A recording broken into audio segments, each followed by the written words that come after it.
Universal news के तमाम viewers को मेरा आदाब। आज हम ऐसी जगह मौजूद हैं जहां आपको घड़ियों से लेके सिक्कों से लेके और तमाम एंटिक्स जो सामान है वो यहाँ मिलता है। और आज हम मिलने आए हैं विंटेज टाइम कलेक्शन के मैनेजिंग डायरेक्टर हैं सैयद असलम साहब। और मिलने की वजह यह है कि मुद्रा जो फेस्टिवल है वो जो होने वाला है 13, 14, 15 जनवरी में कॉन्स्टिट्यूशन क्लब ऑफ इंडिया के अंदर, उसी के उपलक्ष्य में हम बात करेंगे। क्योंकि कई बार क्या होता है घरों में, ऑफिसों में और लोगों के कलेक्शन में कई ऐसी चीज़ें होती हैं, होती तो वो पुरानी हैं लेकिन लाखों में उनके दाम होते हैं, तो उन तक भी अवेयरनेस पहुंचे इस मैसेज के, इस एपिसोड के जरिए। तो आइए बात करते हैं, गुफ्तगू करते हैं सैयद असलम साहब से। असलम साहब, पहले तो आप ये बताइए कि जो डेली मुद्रा उत्सव जो हो रहा है उसकी इस बार उसकी क्या खासियत रहेगी? शुक्रिया दरान साहब, जैसे कि आपके चैनल के माध्यम से हमें काफ़ी सपोर्ट मिलता है। और हम जो अब दिल्ली मुद्रा उत्सव की बात कर रहे हैं, कॉन्स्टिट्यूशन क्लब के अंदर हम ये मुद्रा उत्सव लगाने जा रहे हैं। 2023 इसका नाम है। इस मुद्रा उत्सव के अंदर हमारी दिल्ली कोई सोसाइटी है जिसके अंदर हमारे 550 वॉलंटियर हैं जो लोगों को अवेयरनेस कर देते हैं और सिक्कों के बारे में, नोट्स के बारे में, स्टैम्प्स के बारे में, बैंडल्स के बारे में नॉलेज देते हैं कि उसकी सही वैल्यू क्या है। स्टॉल लगे होंगे जहां अलग अलग आपको उसकी वैल्यू बताएंगे। जहां आपको सबसे अच्छी वैल्यू मिले वहां बेच दीजिए। आपको वहां जाके ये सब कुछ सीखने को मिलेगा, कौन सा सिक्का वैल्यूएबल है, कौन सा सिक्का वैल्यूएबल नहीं है। और इसके अलावा वहाँ आपको एंटिक्स मिलेगा देखने के लिए, एक से एक अच्छी चीज़ें मिलेंगी। पेन्स मिलेंगे आपको, लाइटर मिलेंगे, घड़ियाँ मिलेंगी, ज्वेलरी मिलेगी आपको वहाँ पर, और दुनिया भर के ग्रामोफोन्स मिलेंगे। और कोई भी आपको जो भी आपको लगता है ये कलेक्टेबल चीज़ें, जो भी चीज़ें आप वहाँ ख़रीद भी सकते हैं, बेच भी सकते हैं। कुछ 1-2 स्टॉल हमारे विदेश के भी हैं। बाकी पूरे ऑल ओवर इंडिया के जो स्टॉल हैं वो हमारे 91 स्टॉल लग रहे हैं। इसके अलावा वहाँ पर कुछ मोबाइल डीलर्स भी होते हैं। मोबाइल डीलर्स का मतलब कि वो घूम के जो है ना अपना कलेक्शन बेचते हैं। हो सकता है आप डीलर ना हो, आप कलेक्टर हो, तो आप भी कहीं ना कहीं उन लोगों से टकरा सकते हैं, वो आपकी अच्छी वैल्यू दे सकते हैं। या हम लोगों में किसी से भी स्टॉल वाले से ले सकते हैं जो ऑथेंटिक होते हैं। हमारे इसके अलावा 550 वॉलंटियर्स भी हैं दिल्ली कॉइन सोसाइटी के, जो उसके ही लोग जो है ये दिल्ली मुद्रा उत्सव मना रहे हैं। तो हम यही कहते हैं कि जी आप आएँ, वहाँ पर सीख के जाएँ, अपनी सही वैल्यू लें, और सही वैल्यू में अगर आपको कलेक्ट करना है तो आपको सही वैल्यू में मिल भी जाएगा वहाँ से। तमाम व्यूअर्स से मैं ये कहना चाहता हूँ, ये जो आप इंटरव्यू देख रहे हैं अब ये जारी रहेगा। मेरा आपसे मुखातिब होने का मतलब ये था, सैयद असलम साहब जो हैं वो एग्जीक्यूटिव मेंबर भी हैं। अपना जो काम स्टार्ट किया था, शौक था घड़ियों का, इन्हीं घड़ियों के शौक को तब्दील कर दिया है इन्होंने बिजनेस में। और आप सुन के हैरत करेंगे, 100 रुपए से लेके 20 लाख तक की वॉच सैयद मोहम्मद असलम साहब के पास ना सिर्फ आज ये देश में बल्कि विदेशों में भी इनकी धूम है, और विदेशी जो हैं वो भी इनसे घड़ियाँ खरीदने आते हैं।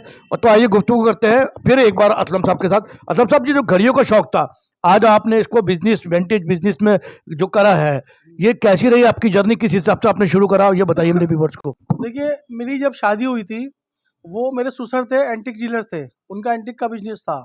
तो मेरी बीवी के अंदर भी कहीं ना कहीं वो सब चीज़ें थी, एंटिक्स वाली चीज़ें। तो मेरी शादी की सालगिरह, जब पहली सालगिरह हुई, तो उसने मेरे को एक टाइटन की वॉच गिफ्ट करी, और वो मतलब घुमा फिरा के मेरे ही कार्ड से, मेरी जेब से निकल के गई। जब मैंने उसका बिल देखा, यार ये 13,500 रुपये का घड़ी तुम क्यों खरीद के लिए आई, इतनी महंगी घड़ी? मैं थोड़ा अचंभ हुआ। तो वो घड़ी इन्होंने टाइटन की, मेरे नाम से ये वहाँ से घड़ी आई, और मैं एकदम अचंभा रह गया। मैंने सोचा भी यार चलो ले ली, कोई बात नहीं। फिर मैं इसकी स्टडी करने लगा कि यार घड़ियाँ भी इतनी महंगी होती हैं। आज पता लगा 13,500 की कोई वैल्यू नहीं है। वो घड़ी आज मेरी, इसकी स्क्रैप वैल्यू ही कम से कम 40-50 हज़ार रुपये की तो स्क्रैप वैल्यू हो गई, जो मैं पहना हुआ हूँ। स्क्रैप वैल्यू टाइटन की घड़ी है। तो ऐसे ही, ये तो इंडियन ब्रांड है, ऐसे ही बहुत सारे ब्रांड होते हैं, Cartiers, Omega, Rolex, Patek Philips, IWC।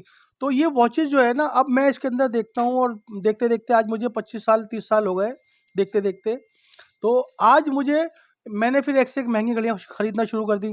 मैं एक साधारण फैमिली से हूँ, तो मेरी इतनी कैपेसिटी नहीं है कि मैं उसको कलेक्ट कर सकूं। फिर मैंने क्या किया कि जो मेरी पुरानी घड़ियाँ थी, जो मुझे शौक पूरा हो गया, उसको मैंने सेल आउट करना शुरू किया, और अच्छे एडिशन में करता रहा। तो एक ये मेरा जो शौक था, ये मेरा बिजनेस बन गया। इसी तरह से करते करते मैंने फिर अब कॉइन्स लाइन में भी आया, पैस लाइन में भी आया। तो मैं जो है ना एक कलेक्टर तो हूँ, लेकिन मैं एक बिजनेस डीलर भी बन गया हूँ।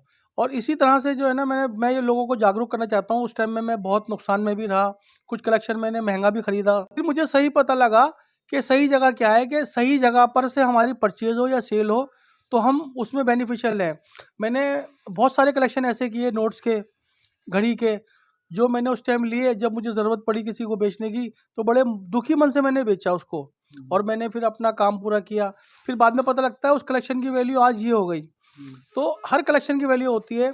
आज से देखिए, मतलब जो हमारे बाप दादा के ज़माने में जो नोट चलते थे ना, लोग बताते हैं उस टाइम में, मुझे तो इतना याद नहीं, कि जो हम भेलपूरी खाते हैं या पकौड़ियाँ खाते हैं तो उसके अंदर वो कागज़ का तौर पे उस नोट को इस्तेमाल किया, रद्दी के तौर पे इस्तेमाल किया। आज उस नोट की कीमत, अगर किसी के पास अच्छी कंडीशन का करारा नोट है तो वो 1 लाख रुपए तक का वो लोग वहाँ पर खरीदा बेचा जाएगा हमारी एग्जीबिशन के अंदर। तो हमारे सिक्के होते हैं ना, कहीं ना कहीं ये हमारी संस्कृति को बताते हैं, हमारे कल्चर को, हमारा इतिहास बताते हैं। और हमारे वो लोग जो महापुरुष हैं उनकी याद में सिक्का बनाया जाता है, तो पता लगता है जी ये महापुरुष हैं। कहीं ना कहीं हम उनको भी संजो के रख रहे हैं, उनको इज्जत का, सम्मान का जरिया बनाते हैं।